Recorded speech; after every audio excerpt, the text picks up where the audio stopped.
jatuh pada kelompok 3 mengikuti jalan timur dan jalan Ternate, di mana yang didahului oleh Ibu Nyonya Abida Yunus beserta para anggota. Dan selanjutnya Bapak Ibu sekalian yang akan membawakan hikmah Ramadan atau ceramah Ramadan pada malam ke-10 ini, yang insya Allah akan dibawakan oleh Bapak Al-Ustaz Samsul Bahri SPDI, dan yang akan memimpin kita pada salat tarawih dan juga di salat jamaah pula, yang insya Allah Muslim, dan yang akan bertindak sebagai bidan malam hari ini yaitu Bapak Musafir. Baik Bapak Ibu sekalian, mungkin ini saja yang sempat kami sampaikan terkait perkembangan dan beberapa informasi yang harus kami sampaikan. Sekian dan terima kasih. Mohon maaf atas segala kekurangan dan kesilapan. Assalamualaikum warahmatullahi wabarakatuh.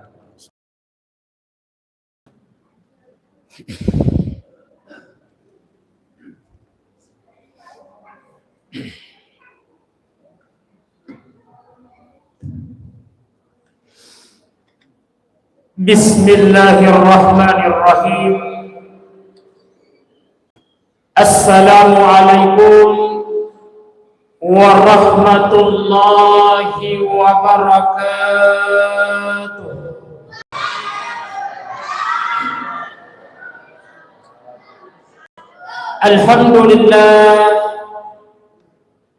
Alhamdulillahi rabbil alamin.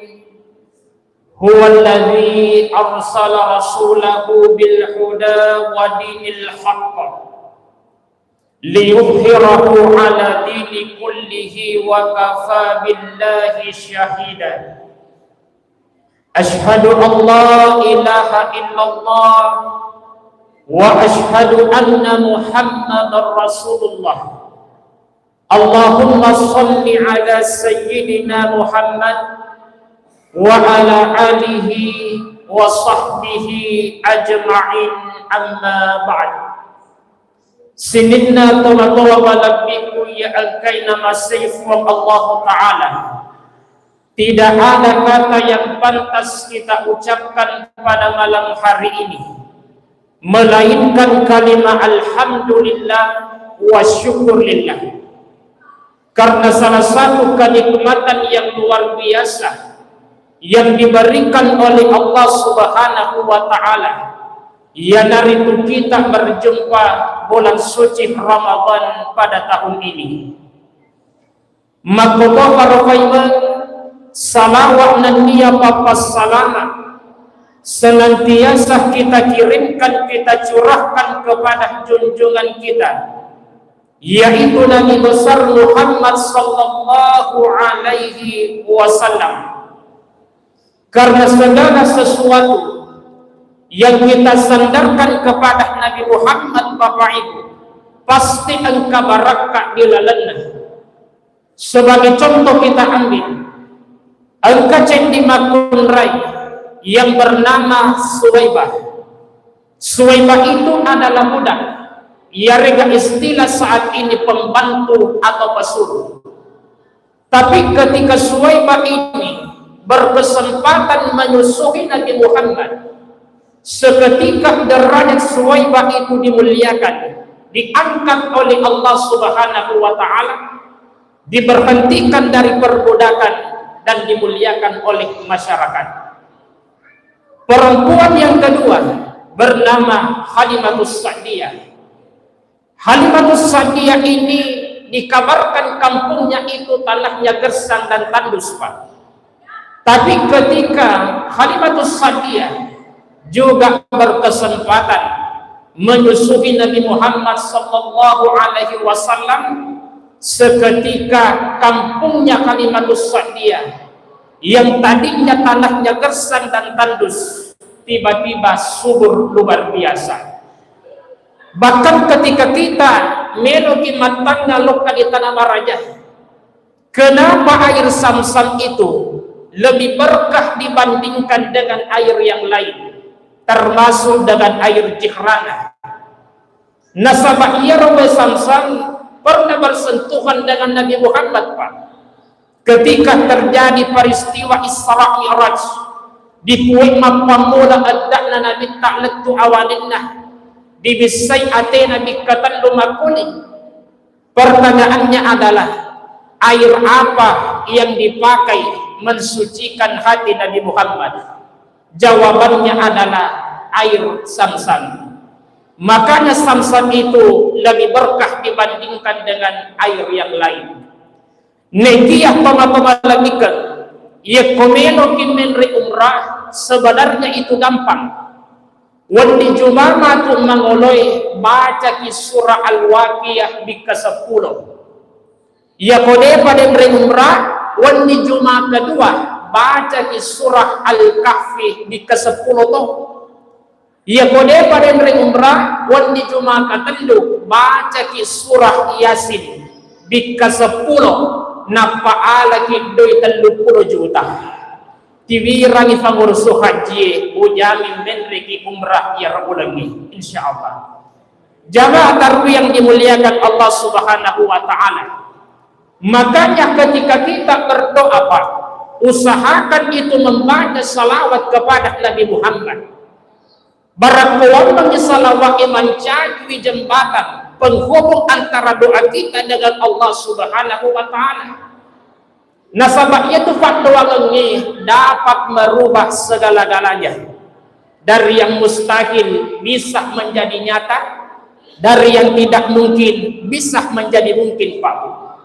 Warengi contoh yang pertama, Nabi Ibrahim divonis oleh dokter tabib pada waktu itu tidak dapat memiliki anak. Tapi kenapa Nabi Ibrahim bisa memiliki anak yang bernama Nabi Ismail alaihissalam? Itu berkat doa. Ada fatwa ngenah Nabi Ibrahim ketika minta anak, Rabbi habli minas sholihin. Nabi Ibrahim dibakar oleh Raja Namrud selama 40 hari 40 malam. Ya kau atala pak melok macule mati bin Nabi Ibrahim pasti meninggal. Tapi ketika api itu padam, masuk Nabi Ibrahim. Namun di bulu-bulu cilam panah Nabi Ibrahim dega negaru api, itu tidak masuk akal. Tapi bisa. Kenapa bisa? Itu berkat doa. Ada fatwa ngenah Nabi Ibrahim ketika dibakar oleh Raja Namrud, Pak. Fatwa ngenah sering kita baca. Ya tegai, hasbunallah wa ni'mal wakil, ni'mal maula wa ni'man nasir. Itu doanya Ibrahim. Yang kedua, Nabi Adam dipasarangi oleh kufur Allah Ta'ala si bawa binina karena memakan buah huldi yang ada dalam surga. Tapi kenapa dipertemukan kembali oleh Allah di Jabal Rahmah? Itu berkat doa.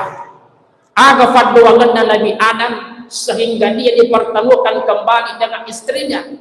Rabbana zalamna anfusana wa illam taghfir lana wa tarhamna lanakunanna minal khasirin. Ya ko angka sepe dio lupa ajak na tomi tahu ajak to maleke. Ya ko angka polisi maparis sweeping ya ko narati cek dena polisi apa dengi jaman nyawa. Baca di doa Nabi Adam, Rabbana zalamna anfusana wa illam taghfir lana wa tarhamna lanakunanna minal khasirin. Insyaallah dena tiga polisi, Pak. Yang penting engkau musim si bastengkah, insyaallah. Jamaah tarwi yang dimuliakan Allah. Tapi engkau cek di ilmu. Ketika Nabi Adam dan Hawa itu bertemu di atas gunung Jabal Rahmah, aga baca Nabi Adam. Yang pakai indok boting. Ada baca Nabi Adam, ada dalam Al-Quran. Wa alqaitu alaika mahabbatan minni wa litusna'a ala aini. Ya ko engkau urani pura ijab kabul pura kabil utama silukan di kamaran Nabi Nina. Baca lalawi wa alqaitu alaika mahabbatan minni. walitusna'a ala aini nasem uji 70 teman-teman ladikan. Yang ketiga, Nabi Yunus ditelan oleh ikan yang sangat besar selama 40 hari 40 malam, Pak. Kalau akan ingin terlibat pasti mati dengan Nabi Yunus, karena di sisi pencernaan makhluk hidup ada yang namanya zat asam. Tapi narapi pada pulau ini, Nabi Yunus itu dikeluarkan dari perut ikan yang besar, papa dihulungi seperti beluk di cinnya. Itu karena doa. Apa pak doa Nabi Yunus? La ilaha illa anta subhanaka inni kuntu minaz zalimin. Bahkan as-sanaf wa Allah ta'ala nomor siratui itu ada dalam doanya Nabi Yunus. Yang kita tahu kan asmaul husna, asara pulona asara as-sanaf wa Allah ta'ala malahir, tapi angka tucek di malindrum yang disebut dengan istilah ismul atsam, nama Allah yang paling agung, yang paling mulia, yang ke-100 jadi ditaruh dalam doanya Nabi Yunus alaihissalam. Makanya doa itu watingir yala papilono lokka di makundrai yang melo mana. Yang terakhir teman-teman lantikan Nabi Musa. Nabi Musa berhadapan dengan Fir'aun. Ya kok akalan melo dipaculi, memang tidak mungkin Fir'aun itu kalah dari Nabi Musa. Tapi kenyataannya Pak begitu. Fir'aun lah yang tumbang di tangan Nabi Musa. Kenapa demikian bisa terjadi? Itu berkat doa. Ada doa Nabi Musa, Rabbi syarah li sadri wa yassir li amri wahlul 'uqdatan min lisani yafqahu qawli. Itu ada dalam Al-Qur'an surah Thaha ayat 25 sampai 28. Kesimpulannya teman-teman latihan, yang pertama adalah segala pekerjaan aktivitas yang ingin kita kerjakan inggarangi masalah lauri nabita. Yang kedua adalah perbanyak berdoa kepada Allah Subhanahu wa taala, karena tidak ada yang mustahil bagi Allah. Namun dipikoni lopona masalah, bahkan kita katakan mustahil untuk bisa menyelesaikannya. Tapi yakinlah Bapak Ibu, jawabannya, solusinya ada pada Allah Subhanahu wa taala. Demikian nariko angka salah tadang pengak marajah ini dapat tujuh balik boluk balik tasi. Oke sih, uping iping makan terasi. Cukup sekian dan terima kasih. Makan penting pakai sumpit, orang ganteng mau pamit. Wassalamualaikum warahmatullahi wabarakatuh.